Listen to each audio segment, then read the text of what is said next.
Good afternoon. This lab practical lab exam.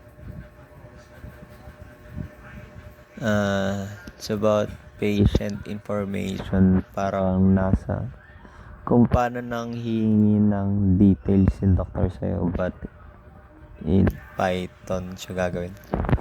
So, anong ginawa is ID, name. Patient ID. So, sa patient ID, syempre mag-import ka. Input, then name, input mo lang name, age, room, day stay, lab test, med, operation, then temperature. Sa temperature may systolic and diastolic. Systolic BP and diastolic BP. Then yung heart rate mo. Then, nung una kong ginawa dito is yun sa temperature.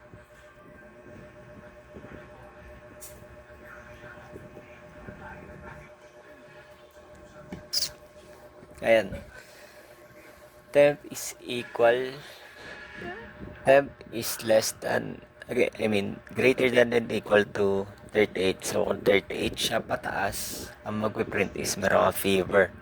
Else, normal temperature ka kung 37 pababa. So, dito naman sa systolic and diastolic, ang ginawa ko, is systolic is greater than and equal to 140. Or diastolic is greater than and equal to 90. Ang mag-print is high blood. So, LD is systolic less than or equal to 90 or diastolic less than or equal to 60. Mag-print is low blood pressure ka. Kung yung sagot mo is so kung wala siya dun sa number na binigay dun, ang magpiprint is normal. Then sa heart rate naman, para makuha yung heart rate, ang ginawa ko is if condition. If heart rate is less than 60, low heart rate ang meron ka.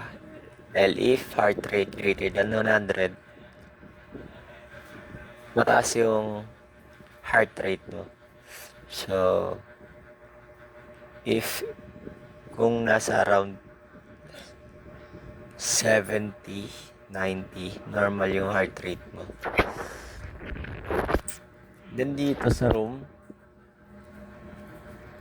na yung binigay na itatype dito, sir, you just need to input it.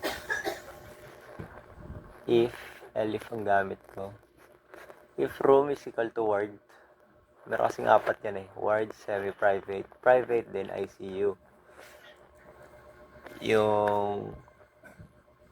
So, ang ginawa ko dito, room is equals to ward. So, kung nasa ward ka na room, 500 yan. Semi-private, 1,000. Private, 2,000. ICU is 5,000.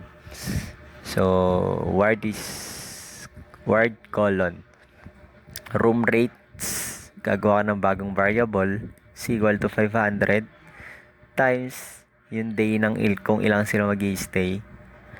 Then, yun yung magiging value ng room rates mo.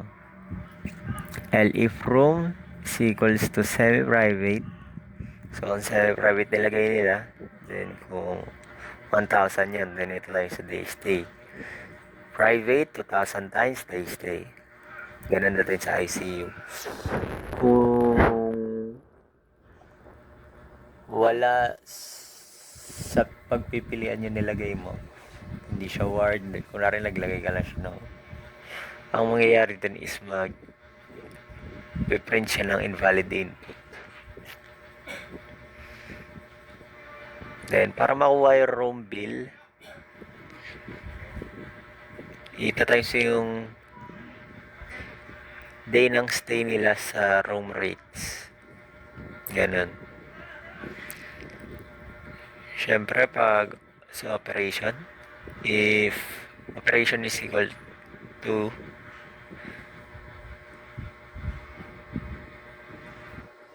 operation is equal to double is equals to yes.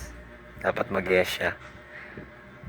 So, kung ang value ng operation is 1,500. Else, kung nag-no naman siya, syempre mangyayari is operation is 0. Lab bill is equals to lab test. So, kung anong nilagay niya sa lab test niya, sa input, then ito times sa 1 to 1,200, then yun yung magiging lab bill mo. Nagkaiba ang lab bill sa room bill. Subtotal is equals to room rates plus lab bill plus med plus operation, then makukuha mo yung subtotal. Then dito nakiwalay ang age. If age is equals less than and equal to 70, discount is about 0.02. Discount amount is minus mo sa subtotal. Yung discount, kukuha ng bagong variable. Bagong variable, discount is equals underscore amount. Ang mayroon dito, i-minus mo yung subtotal sa discount na 0.02. Kung sa ELIF naman, subtotal, greater than pala yung kanina, if 70 pataas, doon siya magkakaroon ng discount. Siyempre, for elders. ELIF subtotal greater than equal to 100,000. Doon magkakaroon ng discount na medyo malaki, 0.15.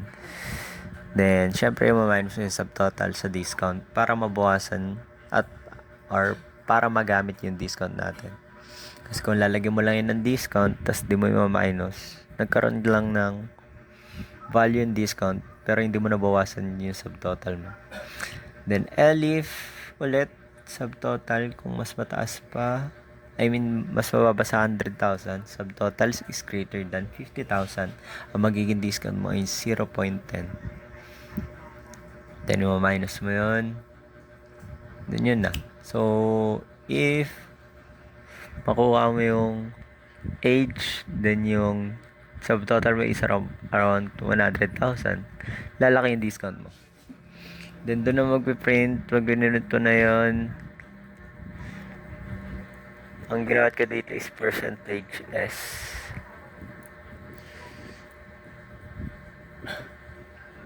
Dahil dito masanay. Doon yun, doon nalalabas yung mga value na nilagay mo. And doon na nagtatapos ang lab.